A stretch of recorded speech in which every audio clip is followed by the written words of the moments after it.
honor and privilege to introduce you to Laura West. She is an energy healer, psychic medium, intuitive, and registered nurse who is dedicated to both science and spirituality. She is also the author of the book Guided and the host of the podcast A Guided Life. Laura's spiritual journey and path began over 20 years ago. Through her own experiences and abilities to channel messages from soul teams and deceased loved ones, she's been able to transform her own life. She's sharing the messages, lessons, and tools she's learned so it can help your life flow more easily and lead you to your true purpose. Let's dig in. Hi, Laura. Hi, Robin. Thank you for having me. I'm so excited to have this conversation. Let's talk about your whole path to spirituality. What opened the door for you? Oh gosh. So you know how they say hindsight is 2020? I can now see what opened the door for me. And I think what really happened was I actually truly did come in awakened because I had sort of insights that I don't remember receiving externally. They were more of an internal insights. For instance, having dreams and waking up from them, feeling so real and having those thoughts of, was that from a past life? Things like that. Though my mother did share with me Buddhism teachings, those sorts of things, talking about I don't even know if we really talked about reincarnation. I was brought up in a Jewish and Christian household, so I don't really think reincarnation for the most part is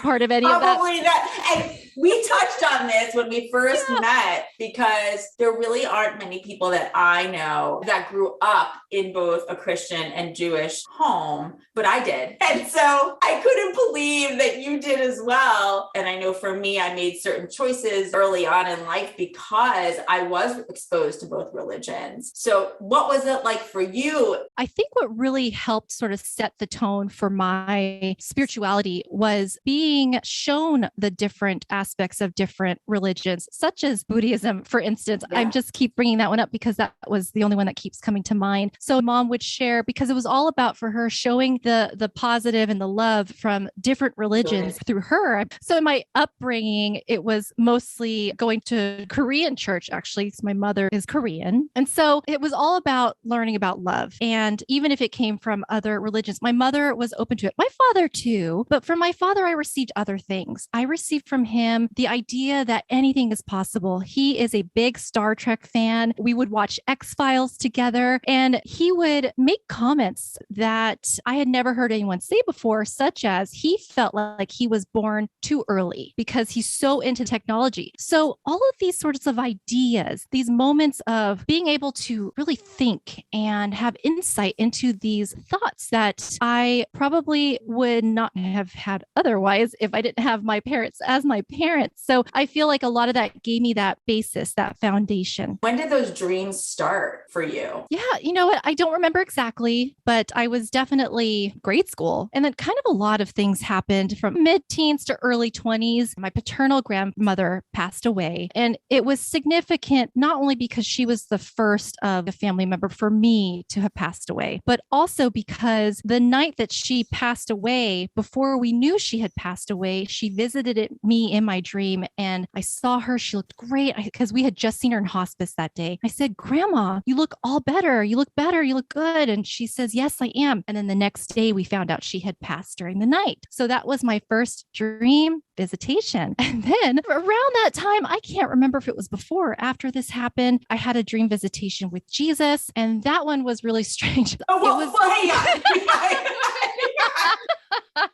Hold up. Let's talk about that for a second. When you woke up, I mean, obviously in the dream, I don't know what you're thinking, but when you wake up, you were like, wait, was that Jesus? Yeah. Okay. I did have a lot of thoughts running through my head during the dream. And then when I woke up, a lot of thoughts continuing to run through my head. It was just a normal night, nothing significant. I don't remember anything special or different. I was, during that time of my life, going to a Korean Christian church. So I was kind of immersed in that, but still figuring out, getting my bearings. Did this feel right? Is this something I feel full conviction for? Can I see myself spreading the word about this or whatever's associated with that? I don't know. It was just a dream one night, just like any normal night. And in this dream, there was just this cloudy, blue, purple, sort of ethereal tunnel, I suppose. And come walking through is Jesus on the arm of a man who was grayed out. I just knew he was a man based on his arm. It was really buff. And he was like really in shape, but I couldn't see anything else. It was really interesting because I was only meant to see Jesus and know that it was him at that time. And he was in color. He was wearing blues and whites robes, the very quintessential Jesus that you see. And I think he presented himself that way. So I recognize him right away. And he comes through. And my first thought, Robin, is that, wow, he's short. He was short. I was really surprised by that. I mean, I'm kind of tall. I'm like 5'9". I think that's pretty tall. So I don't know if I have much basis, but he just seemed really petite to me. And that was one of my first thoughts because he is so much larger than life.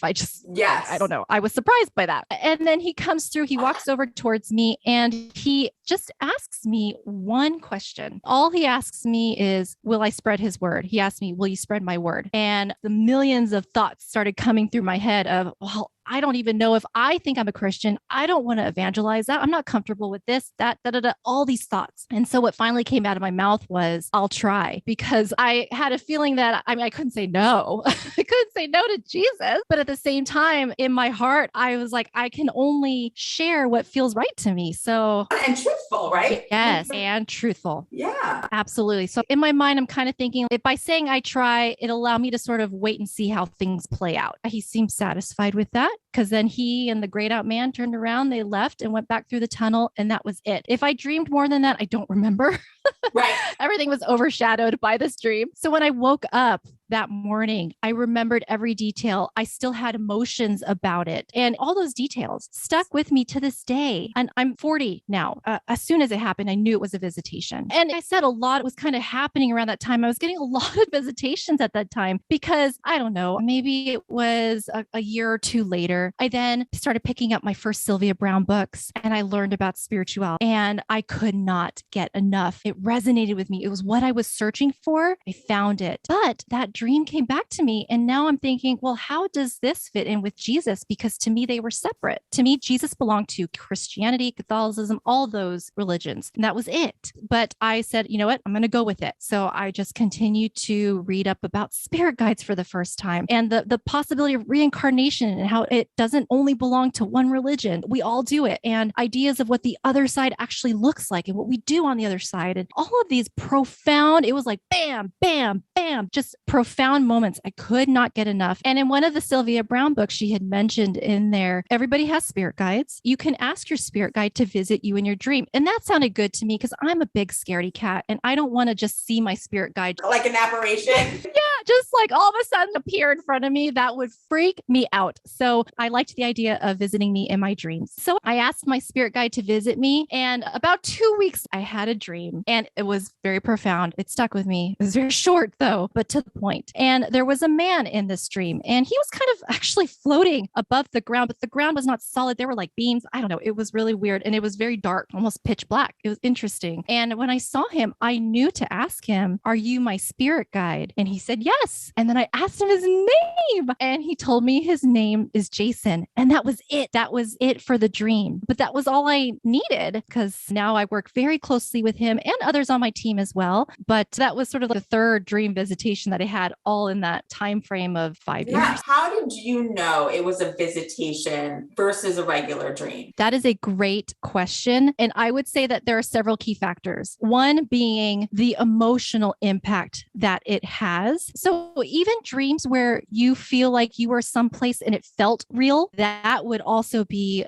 not so much a visitation from somebody, but a real experience, whether you astral projected or you had remembrances of a past life, something like that. So things that aren't just sort of processing the everyday, whatever dreams are, but when they have an emotional component to it. And then also just the ability to recall the details years down the road helps to differentiate the two. That's really helpful. And when you went to sleep those evenings, did you ever set an intention, not necessarily to have a visitation, but to remember your dream? Because I know for me, if I don't set an intention, I don't usually remember my dreams. That is a great question. The Jesus dream threw me for a loop. I wasn't expecting it. So no. With the dream with my grandmother, again, no, because I wasn't expecting it. The dream with my spirit guide, to be honest, I can't remember if that was part of the intention of wanting to meet your guide was then to remember your dream. I don't remember that detail. It could have been, but it didn't stick out enough to me to think like, oh, that was the component. That was the I part think that that's really guaranteed. helpful for people to know, just because Yeah. I feel like, having had several visitations myself in life, they are, for me, usually not planned. I wasn't setting any sort of intention, but I have gone in spurts of setting an intention to remember dreams, because I'm not consistent with that memory, where some people are much better at it. And we've had actually some people on to talk about dreams before specifically, and they've given really great tools in terms of getting into some sort of pattern of writing things down as soon as you get up. Because I think it's like within a certain number of seconds, you do forget if it's not a visitation, as you said. Oh, absolutely. But even if it is a visitation, there are details that you can forget. This happened more recently, probably about a year and a half ago or so. I was in that dream and awake state in bed, and I see at the foot of my bed, there's a woman there standing next to my dresser. And I'm scared at first, but I'm like, no, I'm going to push through this. I ask her what she's doing here, and she says, I don't know. She says, I don't know what I'm doing here. And I asked her name. I got a name. And so I remember those details. And this was a time when I was really good at writing everything down. And I've gone back to that. And I have read in my journal what I wrote about that dream. And there were details in there that I had forgotten, but I'm so glad I wrote it down to remind myself. But I only remembered the big moments. Yeah. But writing down is huge. And the sooner you could do it, the better. It's a reminder, I think, to everybody listening and to myself to keep that notebook near your bed. Or I guess you could really use, let's say you have your phone near your bed, you could use notes. Oh my goodness. Okay, so you meet Jason, and then what happens now that you're getting this validation? What did you do with that? I think I read more Sylvia Browne books. I probably,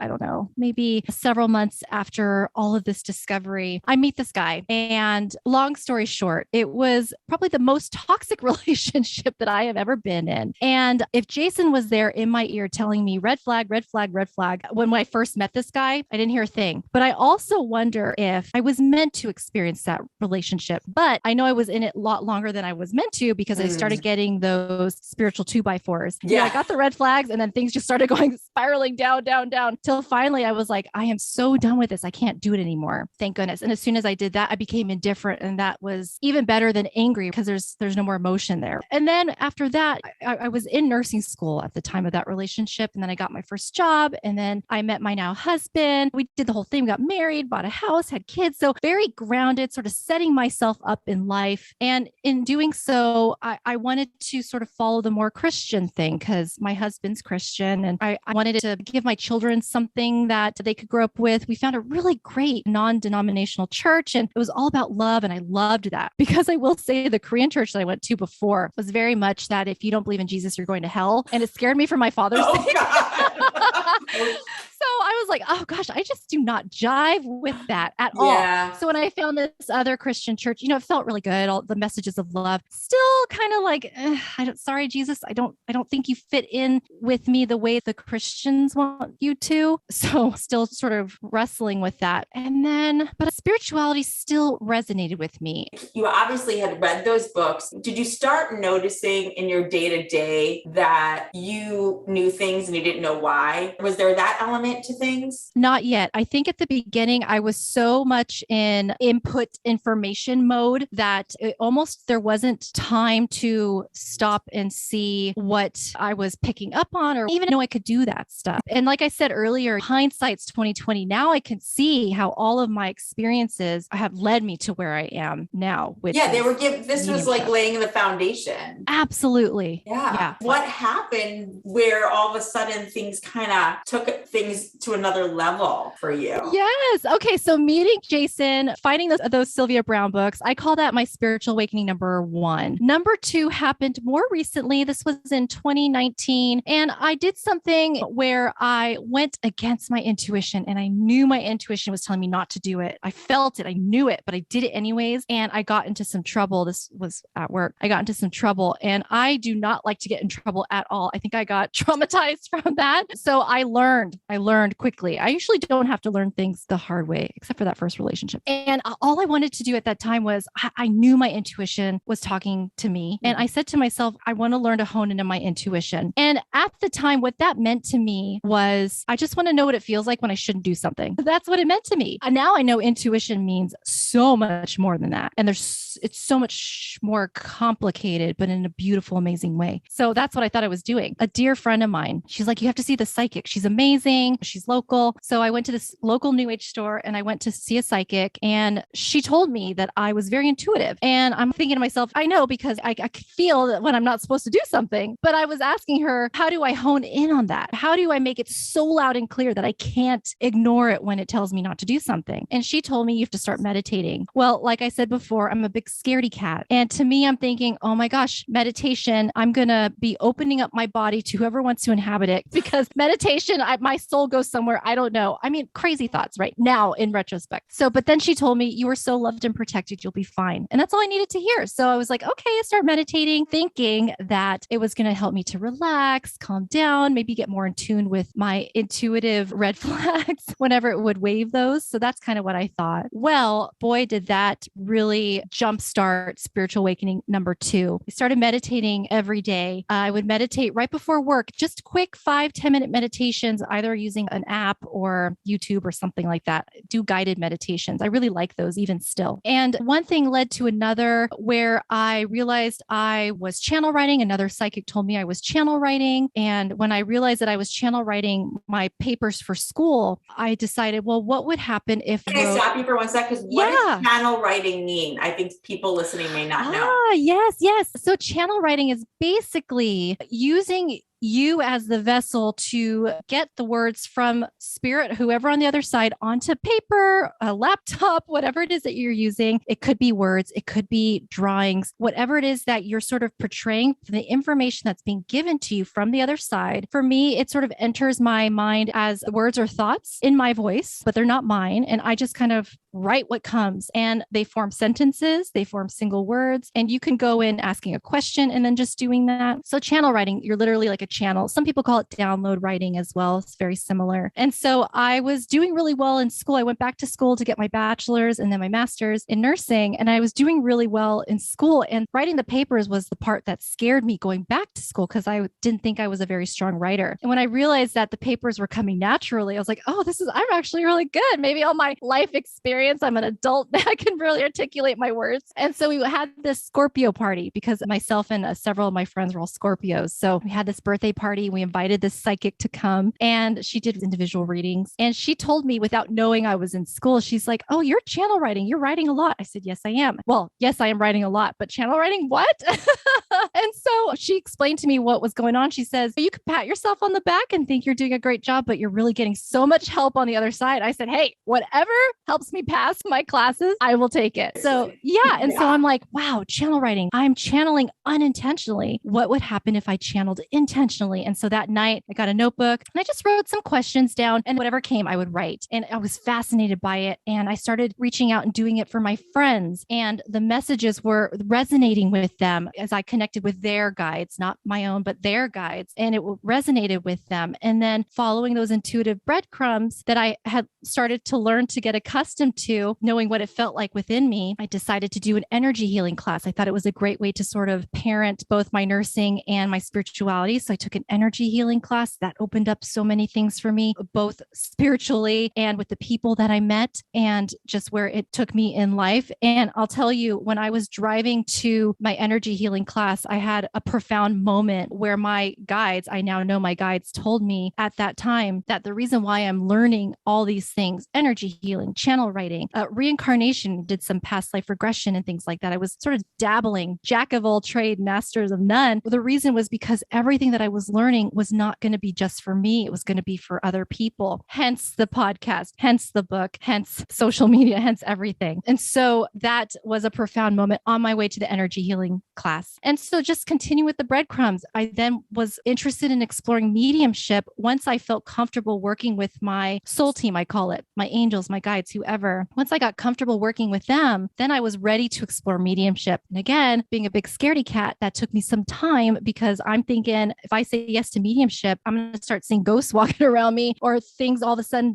appear in front of me. I was really scared about that. But no, it was not like that at all because I know that my guides don't give me anything I can't handle. They help me make sure that I'm safe. So it felt really good. So mediumship was the next step. And so that's what I jumped into. And then the next intuitive breadcrumb was to start the podcast and then look at crossing over work and maybe helping spirits who are stuck cross over, things that I would never have thought I would ever have the guts to do. But because I work so well with my team, I feel really good about it. Well, I have several questions that are coming from all of that. We're going to come back to the crossing over work. First, I'm going to start with soul teams. Can we talk about soul teams? What are they made of? You mentioned angels and spirit guides. Are they also deceased loved ones? Can we differentiate those? And does everybody have a soul team? Such a good question. Okay. To answer the second part, yes, everybody has a soul team. To answer the first part, who's part of the soul team, there are no limits when it comes to spirit. So when I say things like spirit guides, angels, that's just as examples, because some people may resonate better with working with Jesus or working with Buddha, or because they would be considered ascended masters. So they are part of teams as well. Some people have mystical creatures like dragons and fairies and mermaids, extraterrestrial beings, celestial beings. It's just so limitless. So what I tell people is if they feel like past loved ones as well, even ancestors, if you feel like your mother who has passed is helping you every step of the way, then she is. You have to honor that feeling within you and know that what you're feeling is right. So it's whatever you feel is happening for you. And to be honest, we give them those labels for us. We do it because in human form, it helps us to be able to identify with them, to relate to them, to build a relationship with them, giving them a name, giving them a gender, giving them some sort of identification. But it really doesn't matter to them. They're happy to go with along whatever we want. But know that everyone has a soul team. Who makes up your soul team could be any number of entities on the other side. But the main thing to remember about every single one of them is how much they love you unconditionally, are there to support you and guide you no matter what they look like or how they appear to you. And would you say that your team changes during your lifetime? Do different members of the team come and go or play different roles? Yes, absolutely. Absolutely. From what I've learned and from what I've picked up on for my own self is I will have certain guides that come and go depending on what it is that I need. And the need could be physical. It could be, okay, I'm attending school. I've got a guide for school. Or it could be emotional. I'm going to enter a hardship. I've got a guide who's going to give me the strength to get through that. And I know for myself that I've had guides come and go. And it just sort of depends on the situation. But honestly, if you wanted any of them to come, they'll be there no matter what. I just hope everybody listening feels reassured. And I really believe that there's a reason you're hearing this specific podcast, because I believe your team wants you to be aware and wants you to try and communicate with them in some way. Know that they're around. If you're not comfortable yet, just start looking for signs. And I want to also go back to ask, you mentioned Buddha and Jesus, and from your original dream visitation, I should say, your original visitation with Jesus, do you now have a different perspective on Jesus or Buddha, as you mentioned? Yeah, absolutely. I feel closer to Jesus than I ever have. He is with me every day, and not in the sense that I thought he was supposed to be. It's much more personal and he's so much more fun. So yes, I definitely feel that they are more attainable in that sense. They don't belong to just a certain few or anything like that, or I don't have to go through someone to speak to them. It was such a personal relationship. And to go along with that, when I did start to channel that dream with Jesus, it just kind of kept coming back to me and me thinking, well, how does it still fit in? I'm still waiting to feel more Christian because of that dream and that promise that I made to him all those years ago. And so I was like, I'm going to try channeling Jesus. I'm going to channel Jesus. Why not? He's an entity on the other side. I've channeled archangels. I've channeled guides. Why not? And so I did. And he came through. And I will tell you that what he told me was the word that I meant to spread is the word of love. That's it. And I said, oh, I could do that. That I can do. Oh, I have the chills when you said Isn't that wonderful? And he told me who the man was. The man was it? Yes. Oh, maybe my guide, because my guide's male or an angel. Right. He said it was God. Mind blown. I had to put my pen down when I wrote that because that thought, I'm getting chills right now. That thought not once crossed my mind because one, I'm like, well, why would he not make himself known? Why was he so, I hate to say it, but he seems so insignificant in that visitation. He was just an arm. So that never crossed my mind. And then also to think like, well, why would he come in that human form? I was going to say, why show in that, yes. in that form? Because they can come through in any form. Exactly. And I really think it's because I was meant to later find out and sort of wonder and interpret who that was. And I will say that I've had another dream since then, rather recently, with God again. And God came to me as a woman. Yeah, I was just going to say, everybody who's listening right now, when we talk about this, and there's two things really, it's knowing that when we talk about whether it's God or Jesus or Buddha or a certain archangel, and you wonder how they could come to you specifically, or how do they come to multiple people seemingly at once? And it's because they're energy. And energy doesn't necessarily need to take a form. But we in this human world, that's how we can process things for the most part, or many of us, because we've been raised that way. And so in your case, taking the form initially as a man that was kind of grayed out, or now as a woman, you can be open to that. And it's what you needed. I'm interpreting this, but it's what you needed to see now. I'm just trying to help others understand why. How does that happen? Yeah, it reminded me a lot of that movie, The Shack. I don't know if you've seen that movie.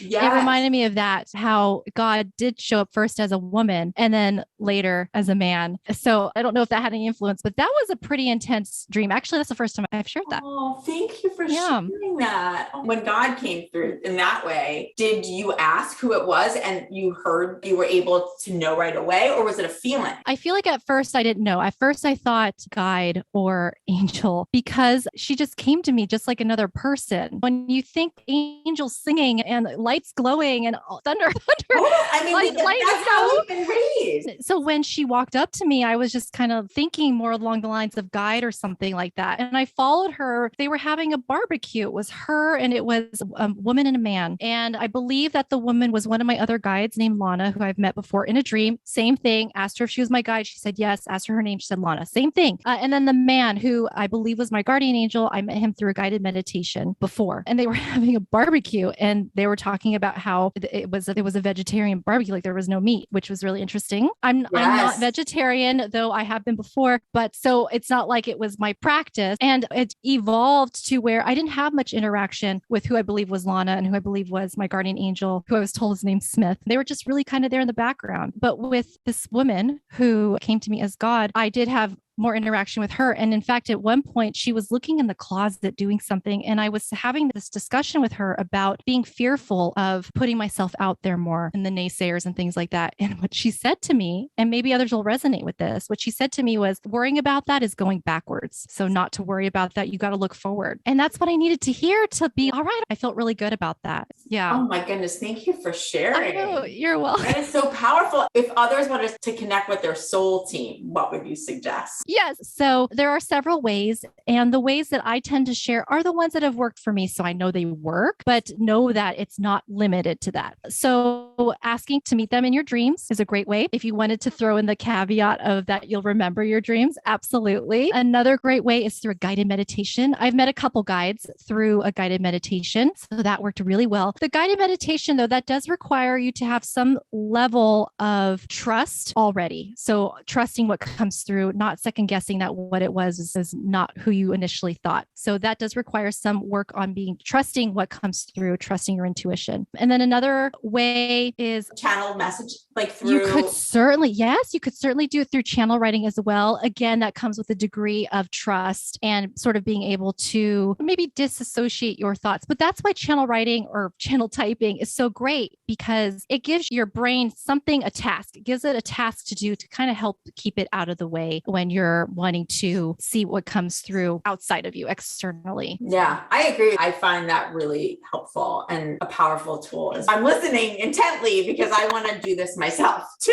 So I'm hoping that others listening, your soul team in general, is trying to get a hold of you so that you pay a bit more attention. And it's another way of you knowing you're never alone. Oh, yeah, absolutely. That's one of the other messages that they like to share is that we are never alone, not in a creepy way, but in a way that's loving and supportive. And on my website, I do have a free gift that people could download if they wanted to. It's my guide on how to meet your spirit guides. But like you said, Robin, you could use it to meet anyone on your soul team. I love that. So I want to go back to the crossing over. What has that work been like for you? I'm very new to it, but the experiences that I have had have been pretty incredible. And I feel like the more I sit on it, just like when I receive a reading from a psychic, it's almost like the more I sit on it, the more profound it seems to get. So the couple of times that I've done this, the person was able to validate on their end things that they were feeling that would corroborate with what I picked up on. So for instance, most recently, I just did one for a friend. I do it virtually. So I just kind of scan their house in my mind's eye and I have my guide. Jason's right there with me and I make sure that I'm grounded and protected and everything like that. And I do a scan of the house and then whatever comes to me first. And in this particular instance, it was a little girl and she sort of seemed to kind of house herself in between the two bedrooms of my friend's kids' rooms. And she was able to corroborate that and say that it's in the closets because it's the closets, not to make closets more scary, but that's kind of where she hung out. And so she was able to validate and say, one, it's the closets that they're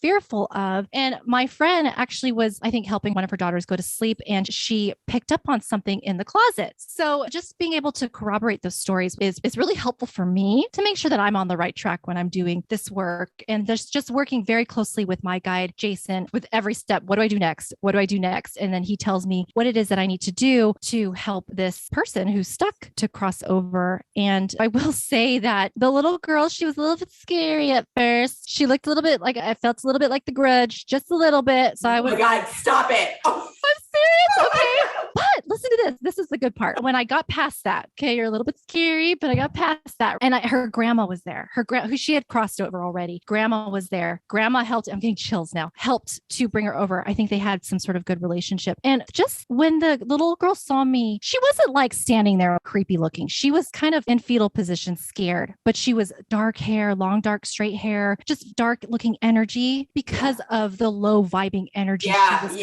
constantly cycling through. And so by me being there, I had Jason there with me and Jason, what do I do? And he tells me, you just got to surround her in light, just surround her in light and reach your hand out to her. And I did that. And this is all in my mind's eye. And by doing that, one, she was seen. So she felt seen. And two, something about the light, I guess it helped her to get out of that sort of repetitive, low vibing thinking that she was in, whatever kept her stuck there, which I think I later found out why. But once I did that, it was really interesting. The black hair melted away to golden blonde, and she was this vibrant, cute little girl. She looked like from the 70s, but just a vibrant, cute little girl. And she went with grandma and an angel. Lots of angels in this crossing over. She went with grandma and angel. And I asked Jason, did she cross over? He said yes. So she went. Later to find out after I did another scan that there was a gentleman there, I believe was the father. And I think that he had some guilt of not being a good father, kept her stuck. So however that works, we were able to get him crossed over as well. Angels helped with that also and got him crossed over. And I will say my friend did tell me before I even did this, she says, I think the angels were already here because things already feel lighter. Before I even reached out to you to ask you to do this, it was like things were already starting to get set in motion. And then I blasted the crap out of that house like a Patronus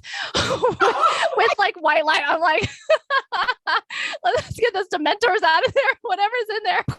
Wow. I struggle with this a little bit because in my training as a medium, I was told by multiple very, world-renowned, very respectable teachers that there is no evil entities. There's no bad entities, but I can't help follow my intuition here. I want that to be true. I really do. But I can't help but think that there's so much balance in everything. There's good and bad, everything. You know what I mean? Perhaps it is just a lower vibing, lower dimensional. I've experienced that vibration as well. And it does feel really dark. And so I know what you're saying. It's not like we're saying it's evil or something, but it certainly definitely not what I think you and I see probably most of the time. In that case, you knew what you were looking for, something darker, and you were ready and you're protected. But I think your point too of where there is light, there is dark. I mean, why would that be the only thing that doesn't fall under that sort of universal law? So I don't know. I kind of struggle with that, but I protect myself regardless. That is so brave, I have to say. I think that is so brave. I want to point out too how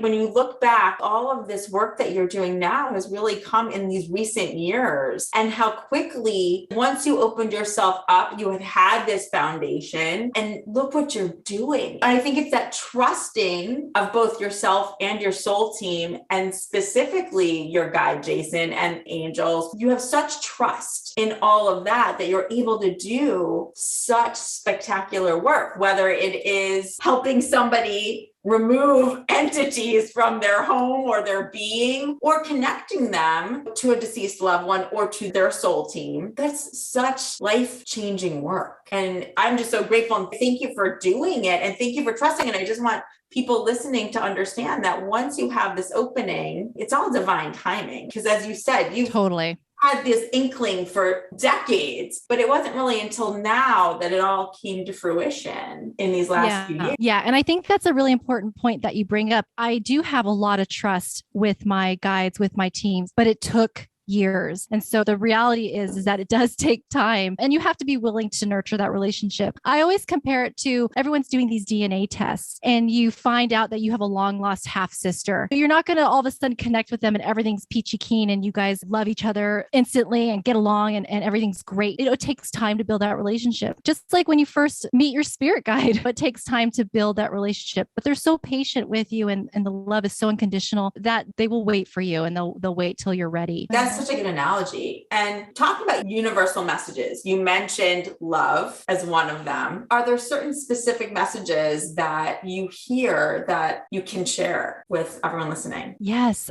definitely. One, nobody's alone. We all have our teams there to, again, love us, to guide us and support us. And they're there even when it feels silent, when it feels like the room's empty, when it feels like we are all alone. They're still there, and they're just sort of waiting. They're waiting for us to invite them in. And I did have a guest on my podcast, and what I loved was when we were talking about angels, the simplicity of asking them for their help. She says, all you have to do is say angels, and they'll come and they'll help you. So it can really be simple. It's all about the intention. And you don't have to say it out loud. You don't have to, but you have to set that intention. And sometimes you do have to give them that permission to help you. I have come across that as well, where the guides are like, hey, we're there, we're ready, we're chomping at the bit. You just have to give us the go. And then as soon as you do, it's all hands on deck. It's a really great point that we have not talked about before. So I think everyone should give permission. If they're open, give permission. Yeah. It can really transform your entire world. Yeah, absolutely. Did mine. And so as a registered nurse, because you did end up getting your degree and you are a registered nurse, how do you marry both worlds with the medical training and now with this knowing from the spiritual world? I think that the way that it works for me is still having my team with me to make the right decisions. When I was working more with patients, right now I'm more administrative, but when I was working with patients and I sort of rekindled my relationship with my guides and my team, every morning before work, I would ask them to communicate with me, guide me, help me to make the right decisions today,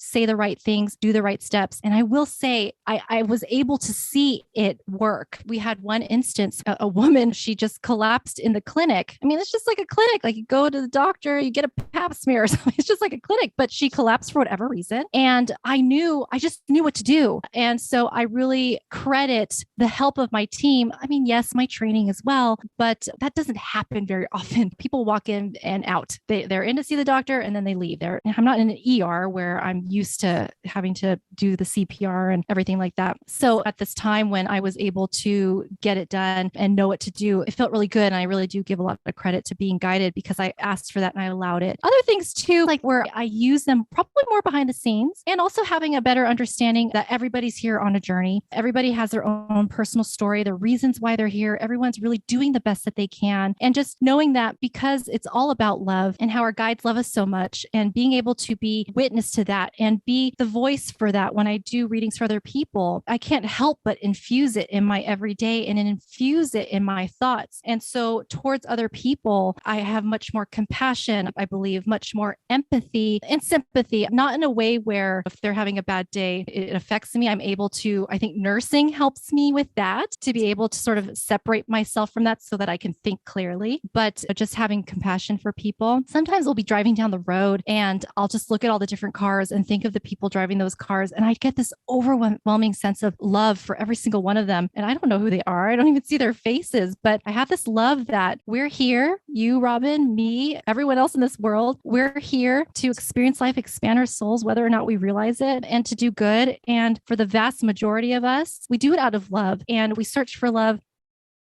We search to feel worthy, even though all of that is really within, and we can help get that from our teams that we can't all physically see, but just really having a deeper understanding for people in general and animals. Yes. Your book, Guided, covers some of what we talked about today and so much more. Can you just talk a little bit about the book and if people are interested in learning more about what you're offering in general? Yeah. So my book, it talks about my spiritual journey from where I started with the dream visitations when I was younger to where I was when I finally finished writing the book. And it was in my mediumship journey at that time. And I share about the things that I learned along the way with the hopes that if someone were to pick up that book, it would, one, help them realize that they're not alone in their own journey if they are on one. Two, to also let them see what a spiritual awakening looked like through someone else's eyes perspective. And when I was going through spiritual awakening number 2, then YouTube was there and the internet was used very differently than when I was younger during spiritual awakening number 1. And so the amount of information was overwhelming, very overwhelming. And so what I did was I took what I was exposed to, especially at the early stages, and I share in the book about my experiences with those, whether it's the crystals that I came across and their uses, sage and Palo Santo, and ways to protect yourself. I talk about signs. I talk about soul teams, guides, talk about energy healing, with the caveat that the book isn't written and it's not meant to be read so you can compare your journeys and think, oh, well, I didn't have do that. That didn't happen to me. Or, but this happened to me. Why didn't it happen to her? It's really important not to do that. Once we can get above that, then you're on the right track. And so it's just there for you to have sort of a guide. It's called Guided. It's there to be a guide to help you along your journey as well. And just to be, another person who's gone through it so that you can see what it was like for me. You're offering the tools and the resources that really did help you get to where you are right now with understanding and knowing that you're continuing to learn, right? We're all here continuing to learn. I think it's such a great guide for someone who's just starting out or curious. How can people work with you if they're interested? Yeah, absolutely. So as of right now, a lot of my energy is in the podcast, but people do still reach out if they want a reading or an energy healing and a reading. So I do offer those. So if that's the case, people will reach out to me on Messenger or email, and I'll send them a link to schedule that. So that's how I do it right now. And on my website, which is laurawest.net, there are links to schedule there or email me as well. Wonderful. And we will be providing all of the links to everywhere you can find Laura in our show notes. You can find everything about Laura at the link TRLINKTR.ee/guidedwest. And we will have that link in our show notes, along with links for Laura's book, her podcast, A Guided Life, and her Facebook page and Instagram as well. There's so many ways to get in touch with Laura and to check out her podcast and really take a look at her book. And I'm so grateful that we had this time. Thank you for sharing your journey and all the wisdom that you've gained along the way, and for being so authentic and open. Thank you for the support. I think that there's a level of energy that you just give out that feels really solid. And so thank you. Thank you. Thank you so much. This was so nice. And I look forward to talking more in the future. We're on this journey together. Oh, absolutely. We have so many parallels. There's a lot of synchronicities. This was wonderful. I feel like we can keep going. going. I know. Thank you for following your breadcrumbs. Yeah. Thank you so much. We'll talk soon. Absolutely. Thank you. Bye. Bye.